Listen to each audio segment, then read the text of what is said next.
back, everybody. So you're probably wondering, why in the world are you standing beside your refrigerator and you have the freezer door open? We have a serious problem we're going to try to fix today. Watch this. If you hear it, the auger is continuing to turn in the ice maker. So when this door is shut, the auger continues to go. Doesn't stop. Terrible. So we've got to figure out how to fix that. I'll show you the diagnosis that I did, and then we'll show you the part that I ordered, and we'll hope that it fixes it. Okay, can you hear the auger running? So annoying.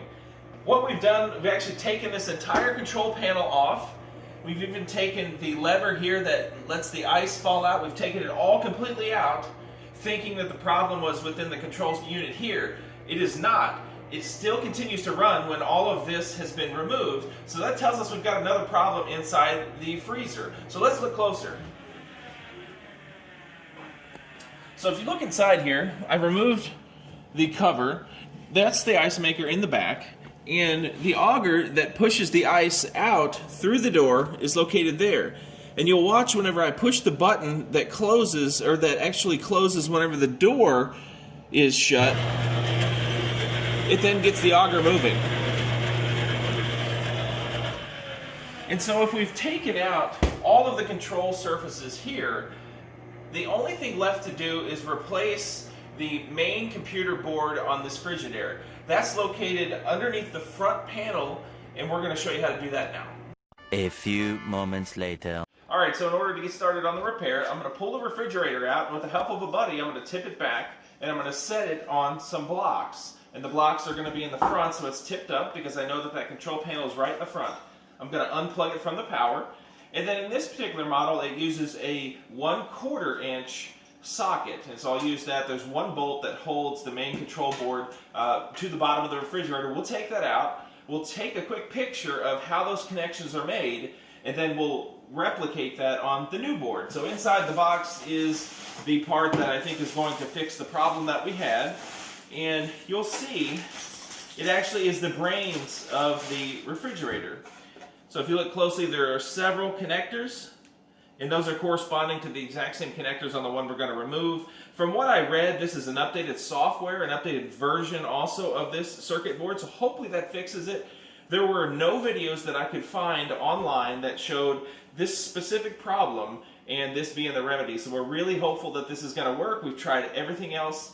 This is a $140 part, so I hope that it works. It's a lot less expensive than a $2,000 refrigerator. So let me show you how we get that taken apart, and then we'll get started.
recap what you just saw us do. We dropped out the old control module, and this is what the old one looks like. It's a little bit yellowed. This is about a 6-year-old refrigerator.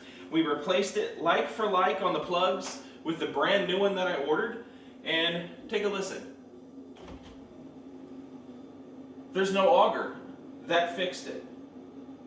$140 later, we've got it fixed.